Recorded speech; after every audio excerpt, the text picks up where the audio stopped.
पौर्णिमेचा कार्यक्रम होता, पण पुन्हा नंतर सातत्यानं पाऊस पडत गेला म्हणून आपण आज हा कार्यक्रम या ठिकाणी घेत आहोत। आजच्या कार्यक्रमाला प्रमुख पाहुणे म्हणून उपस्थित असलेले श्री नवसे सर, तसंच या कार्यक्रमासाठी सर्व विद्यार्थी, शिक्षक, 9वी 10वीचे विशेषतः विद्यार्थी यांनी छान तयारी केली आणि हा कार्यक्रम आपण या ठिकाणी आज आपण साजरा करतो। 9वी 10वीच्या मुलांना मी सांगितलं होतं की तुम्ही प्रत्येक कार्यक्रमामध्ये भाग घेत चला, हळूहळू बोलत चला, हळूहळू भीती आपली कमी होईल आणि एक दिवस तुम्ही खूप छान बोलायला लागाल।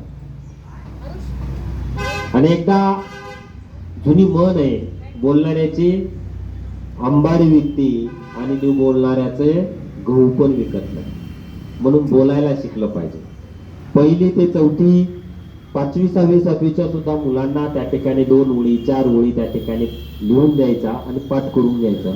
त्यामुळे काय होतं की मुलांना स्टेजची भीती वरचेवर कमी होते आणि 26 जानेवारी पर्यंत पुन्हा आपल्याला भाषण कमी करावे लागतील। वर्गामध्ये जर 10 मुलं असतील तर नाही, जे चांगले बोलणार आहेत तेवढेच त्या ठिकाणी 26 जानेवारीच्या कार्यक्रमाला बोलतील असं शिक्षकांना म्हणावं लागेल, इतकी स्पर्धा मुलांची वाढेल। आज गुरुपौर्णिमेच्या निमित्तानं तुम्हाला सर्वांना त्या ठिकाणी सांगत असताना आज आपल्याला गुरुदक्षिणा, गुरुपौर्णिमेच्या निमित्तानं आपण गुरुला गुरुदक्षिणा देण्याचं एक पद्धत नेहमी आहे। गुरुदक्षिणा म्हणून तुम्ही काय द्याल तुम्ही तुमच्या शिक्षकाने आणि आम्हाला? तर एकच गोष्ट द्या आज गुरुपौर्णिमेच्या निमित्तानं की सर, जेव्हा जेव्हा कार्यक्रम असेल तेव्हा कुठल्या का नाही भूमिकेमध्ये मी स्टेजवर जाऊन त्या ठिकाणी 2 शब्द बोलेन। पूर्वीच्या काळामध्ये शिष्याला अहंकार असायचा। अहंकार असणारा शिष्य हा कधीच विद्वान होऊ शकत नाही। मग त्यावेळेस अहंकार असणारा शिष्य गुरु कधी तो शिष्य म्हणून पत्करत पण नसे, स्वीकारत नसे। त्या बाबतीतलं एक उदाहरण मी तुम्हाला सांगतो। त्या काळामध्ये आता जशी एंट्रन्स एक्झाम असते ना, कुठली परीक्षा आपल्याला इंजिनिअरिंगला जायचं आहे, मेडिकलला जायचं आहे, डीएड ला जायचंय, बीएड ला जायचंय, तर अगोदर एक सीईटी एंट्रन्स एक्झाम द्यावी लागते। पूर्वीच्या काळामध्ये सुद्धा एंट्रन्स एक्झाम होती, पण ती कशी? मुलांच्या, शिष्यांच्या वागणुकीवरची होती। त्यानं जर चांगला वागला तर त्याला त्या ठिकाणी त्या गुरुच्या आश्रमामध्ये शिक्षण भेटत असे। एक वेळेस असाच एक शिष्य त्या गुरुच्या आश्रमामध्ये शिक्षण घेण्यासाठी गेला। गुरुच्या लक्षात आलं की हा शिष्य अहंकारी आहे, म्हणून त्यांनी त्या ठिकाणी त्या गुरुनी शिष्याला सांगितलं की तू 1 वर्षानंतर परत ये, आजच तुझी त्या ठिकाणी तुला ह्या आश्रमामध्ये शिक्षण देण्यासाठी त्या जागा नाहीये। बरोबर 1 वर्षानंतर ज्यावेळेस तो शिष्य गेला गुरुकडे, त्यावेळेस त्या गुरुने आधीच सांगितलं होतं शिष्याला की त्याच्या अंगावर तू घाण पाणी ओत। त्यानं घाण पाणी ओतलं, शिष्याला राग आला, फुटकारत रागामध्ये त्या ठिकाणी तो वापस निघून गेला। गुरुकडे गेल्याच्या नंतर गुरु सांगितलं की आणखी तू त्या ठिकाणी शिष्य बनण्याच्या तू लायक झाला नाहीस, तू फुटकारतोय नागासारखा, तू परत जा। पुन्हा त्या ठिकाणी 1 वर्षानं पुन्हा तो शिष्य त्या गुरुकडे शिक्षण घेण्यासाठी गेला। त्यावेळेस पुन्हा त्या शिष्यानं त्या ठिकाणी अतिशय घाण पाणी पुन्हा त्याच्या अंगावर ओतलं, पण त्यावेळेस मात्र हा शिष्य त्याच्यामध्ये बराचसा बदल झालेला होता। तो विनम्रपणे त्या ठिकाणी तो म्हणतो की तू माझा अहंकार आता घातला आहेस, बरं झालं तू माझ्या अंगावर पाणी टाकलंस, माझा अहंकार सगळा निघून गेलेला आहे। असं म्हणतो आणि तो गुरुकडे जातो. त्यावेळेस गुरु आता मात्र त्या ठिकाणी त्याचा स्वीकार करतो शिष्य म्हणून, त्याला त्या ठिकाणी शिकवण्यासाठी. म्हणजे अशा पद्धतीमध्ये जर आपल्या अंगामध्ये अहंकार असेल तर आपण कधी शिकणार नाही. स्वामी विवेकानंद तुम्हाला माहित असते. स्वामी विवेकानंद भगवा पेहराव करत असत. एक वेळेस जगामध्ये त्या ठिकाणी मार्गदर्शन करत असताना जगामध्ये गेल्याच्या नंतर एका जगामधल्या विद्वानानं स्वामी विवेकानंदाला विचारलं की तुम्ही एवढे विद्वत्तेचे भाषण करता, जगभर प्रचार प्रसार करता तुम्ही हिंदू धर्माचा, मग तुम्ही सुटाबुटामध्ये का तुम्ही फिरत नाही, तुम्ही असं का फिरता? त्यावेळेस स्वामी विवेकानंद त्या जगामधल्या त्या विद्वान माणसाला उत्तर देतात, तुमच्याकडे चारित्र्य हे कपड्यावरून ठरते, पण आमच्याकडचं चारित्र्य हे संस्कारावरून ठरत असतं, संस्कारावरून ठरत. अगदी तो त्या ठिकाणी जगामधला जो सुटपुटातला त्या ठिकाणी विद्वान होता तो निरुत्तर होतो. आणि म्हणून त्या ठिकाणी की आपण आपल्याकडे वेगवेगळं आहे की आपण काय केलं पाहिजे. द्विधा मनस्थितीतल्या माणसाला काय मार्गदर्शन केलं पाहिजे, अहंकाराच्या माणसांना काय त्या ठिकाणी मार्गदर्शन केलं पाहिजे, त्याचा अहंकार कसा काढला पाहिजे. तसं ज्यावेळेस रणभूमीमध्ये कुरुक्षेत्रावर अर्जुन युद्धासाठी उभा होता त्यावेळेस अर्जुनाच्या समोर सर्व नातेवाईक उभे होते. काय करावं, मी माझा बाण हा त्या ठिकाणी माझ्या आजोबावर चालवावा, मी माझा बाण हा त्या ठिकाणी माझ्या भावावर चालवावा, मी माझा बाण त्या माझ्या गुरुवर चालवावा. द्विधा मनस्थितीमध्ये पडलेला हा अर्जुन त्या ठिकाणी स्तब्ध उभा राहतो. त्यावेळेस श्रीकृष्ण त्याला मार्गदर्शन करतो, भगवद्गीता सांगतो, तू तुझ्या भावावर बाण चालवत नाहीस, ही लढाई तुझ्या भावाची नाही, ही प्रॉपर्टीसाठीची लढाई नाही, हे दोघांचं एकमेकांचं घेण्या देण्याची लढाई नाही, तर ही लढाई धर्म आणि अधर्माची आहे. तर तू धर्माच्या बाजूने उभा आहेस म्हणून तुला बाण हात चालवावाच लागेल, असा त्या ठिकाणी श्रीकृष्ण अर्जुनाला सांगतो. आणि द्विधा मनस्थितीमधलेला असलेल्या अर्जुनाला त्या ठिकाणी हातामध्ये धनुष्य बाण घेऊन त्या ठिकाणी तो उभं करतो. आणि पुढं काय झालं तर तुम्हाला माहित आहे की पांडव 5 असताना सुद्धा पांडवाचा विजय झाला, म्हणजेच धर्माचा विजय झाला.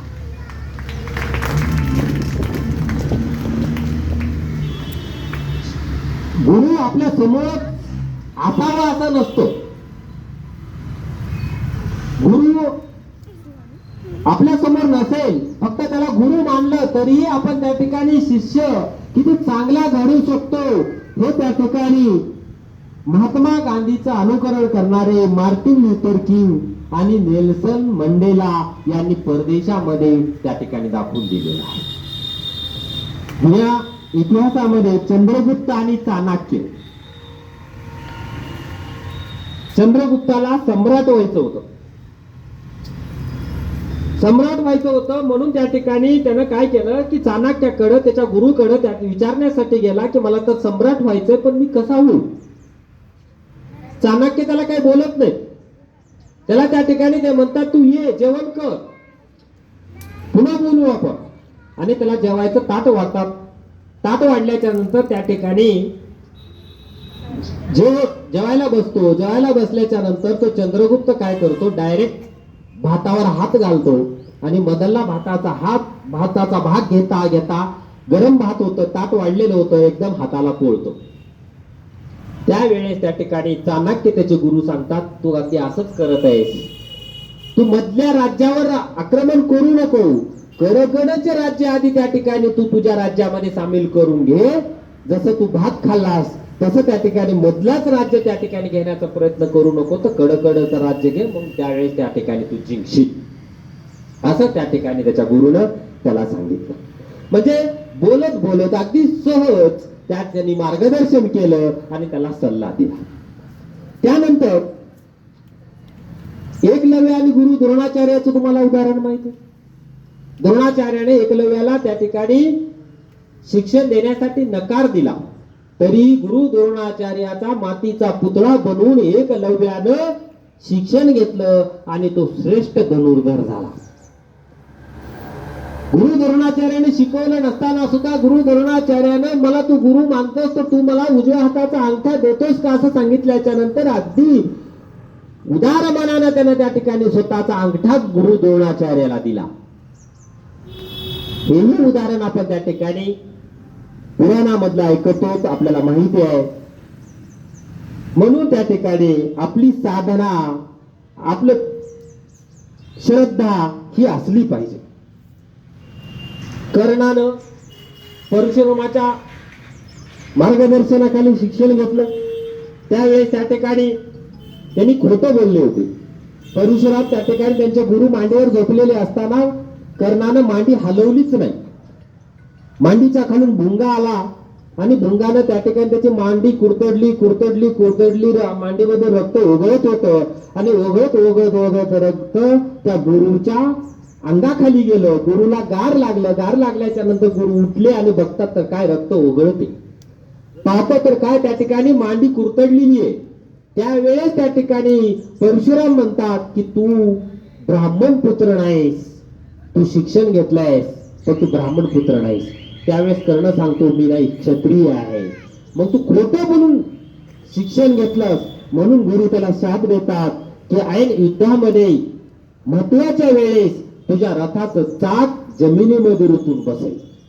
आणि पुढे आपण महाभारतामध्ये कर्ण धनुर्धर असताना सुद्धा अर्जुनासोबत लढाई करत असताना त्याचं चाक त्या ठिकाणी जमिनीमध्ये रुतत होतं. एका हातानं तो चाक काढत होता, दुसऱ्या हातानं अर्जुनावर बाण मारत होता. एवढा शूर असणारा सुद्धा कर्ण त्या ठिकाणी त्याला मृत्यूमुखी अर्जुनाच्या समोर त्या ठिकाणी हार पत्करावी लागली आणि मृत्यूमुखी पडावं लागलं. तर खोटं बोलल्यामुळे काय होतं याचाही परिणाम त्या ठिकाणी आपण इतिहासामध्ये पुराणामध्ये ऐकतो. म्हणून एकलव्यासारखं श्रद्धा, कर्णासारखं खोटं न बोलणं, श्रीकृष्ण अर्जुनाच्या उदाहरणामध्ये द्विधा मनस्थितीतून बाहेर येणं, अशा विविध अशा प्रकारच्या गोष्टी यामध्ये सांगितलेल्या आहेत. तुम्हाला फक्त भाषणाचा समारोप करता करता एकच सांगतो की तुमच्याकडे साधना असली पाहिजे. साधना म्हणजे नाव साधना नाही, काम करण्याची साधना. सातत्य असलं पाहिजे. ते सातत्य तुमचं कसं असावं? भीमसेन जोशी, विजय मांजरेकर यांच्यासारखं असावं. म्हणजे सातत्याने आपलं शिकत राहिलं पाहिजे. गरुडासारखं, गरुड आपण त्या ठिकाणी काय करत असतो माहितीये तुम्हाला? गरुड कसा जमिनीवर उडतो का? कधी नाही. गरुड कुठं उडतो? आकाशामध्ये उंच उडत असतो. उंच का उडतो गरुड? ते त्याचं पॅशन आहे, ती त्याची आवड आहे. तो आत्मिक समाधानासाठी उडत असतो. तसं तुम्ही अक्षरनंदनच्या शाळेचे शिक्षक तुम्हाला सांगतात शिका, अभ्यास करा म्हणून अभ्यास नाही, तुमच्या आत्मिक समाधानासाठी अभ्यास करा. तुम्हाला गरुडासारखं उंच उडायचंय म्हणून अभ्यास करा. जगामध्ये उंच व्हायचं आहे, कुणाच्याही हाताला पण लागायचं नाही, यासाठी तुम्हाला अभ्यास करायचा, यासाठी उडायचंय, यासाठी तुम्ही अभ्यास करा. असं त्या ठिकाणी या गुरुपौर्णिमेच्या निमित्तानं सर्व शिक्षकांच्या वतीनं मी तुम्हाला मार्गदर्शन आणि तुम्हाला हा सल्ला देतो आहे. जे करायचं आहे ते आत्मिक समाधानासाठी करायचं. भूक तहान हे त्या ठिकाणी हरवायचंय. हरवून त्या ठिकाणी भूक तहान त्या ठिकाणी हरवून अभ्यासाला लागायचंय. तुम्हाला माहित असेल कालिदास हे महान गुरु होते, हुशार विद्वान होते. पण कालिदास एका मुलीकडे जातात. त्यावेळेस मुलगी त्यांना खूप साध्या उत्तरामधून त्या ठिकाणी त्यांना निरुत्तर करत असते आणि ती त्या ठिकाणी सांगते की त्या ठिकाणी कालिदास तुमचा अहंकार वाढलाय, अहंकार कमी करा. म्हणजे हुशार झालं तरी अहंकार बाळगू नका, हे त्या ठिकाणी त्या मुलीनं कालिदासाला सांगितलं. तसं त्या ठिकाणी तुम्ही अधिकाधिक हुशार व्हा, पण जीवनाच्या अखेरपर्यंत नम्र असा आणि गरुडासारखं उंच तुम्ही झेपावाल अशी अपेक्षा या गुरु पौर्णिमेच्या निमित्तानं